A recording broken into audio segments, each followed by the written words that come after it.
Hello everyone, welcome to Sanmarga classes. ಘಾತಾಂಕಗಳು ಮತ್ತು ಘಾತಸೂಚಿಗಳು ಅಧ್ಯಾಯದ 19ನೇ ಪ್ರಶ್ನೆಯನ್ನ ಗಮನಿಸಿ.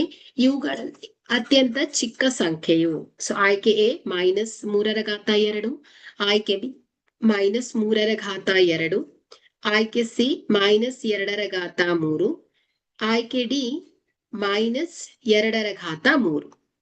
ಇಲ್ಲಿ -3^2. ಇಲ್ಲಿ ವರ್ಗವು ಕೇವಲ 3ಕ್ಕೆ ಮಾತ್ರ ಅನ್ವಯಿಸ್ತಾ ಇದೆ, -3ಕ್ಕೆ ಅನ್ವಯಿಸ್ತಾ ಇಲ್ಲ. ಹಾಗಾದ್ರೆ ಇಲ್ಲಿ -3^2. ಏನಾಗುತ್ತೆ, ಮೈನಸ್ ಅನ್ನ ಹೊರಗಿಟ್ಕೊಳ್ಳಿ. ಕೇವಲ ಈ ವರ್ಗ ಏನಾಗ್ತಾ ಇದೆ, 3ಕ್ಕೆ ಮಾತ್ರ ಅನ್ವಯಿಸ್ತಾ ಇದೆ. 3 ಗುಣಿಸು 3, 3 3 9, -9 ಆಗುತ್ತೆ. ಇಲ್ಲಿ -3^2. ಇಲ್ಲಿ ಈ ವರ್ಗ ಮೈನಸ್ಕ್ಕೂ ಅಪ್ಲೈ ಆಗ್ತಾ ಇದೆ, 3ಕ್ಕೂ ಅಪ್ಲೈ ಆಗ್ತಾ ಇದೆ.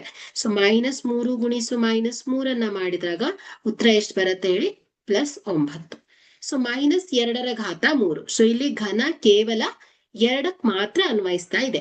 ಹಾಗಾದ್ರೆ 2^3 ಏನಾಗುತ್ತೆ ಹೇಳಿ, -2 ಗುಣಿಸು 2 ಗುಣಿಸು 2, 2 2 4, 4 2 8, ಅಂದ್ರೆ -8 ಆಗುತ್ತೆ. ಇದು -2^3. -2 ಗುಣಿಸು -2, -2 ಗುಣಿಸು -2.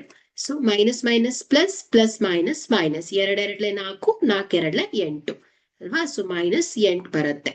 ಇಲ್ಲಿ ಬಂದಿರುವಂತಹ ಫಲಿತಾಂಶವನ್ನ ಗಮನಿಸಿದ್ರೆ -9 +9, -8 ಬಂದಿದೆ. ಇಲ್ಲಿ ಋಣಾತ್ಮಕ ಸಂಖ್ಯೆಗಳಲ್ಲಿ ದೊಡ್ಡ ಅಂಕಿಯನ್ನ ಹೊಂದಿರುವಂತಹ ಸಂಖ್ಯೆ ಅತ್ಯಂತ ಚಿಕ್ಕದಾಗಿರುತ್ತೆ. ಇಲ್ಲಿ -9 ಏನ್ ಹೇಳಿ, ಅತ್ಯಂತ ಚಿಕ್ಕ ಸಂಖ್ಯೆ ಆಗಿದೆ.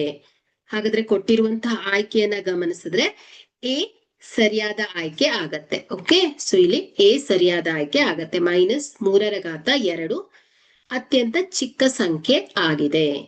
Thank you.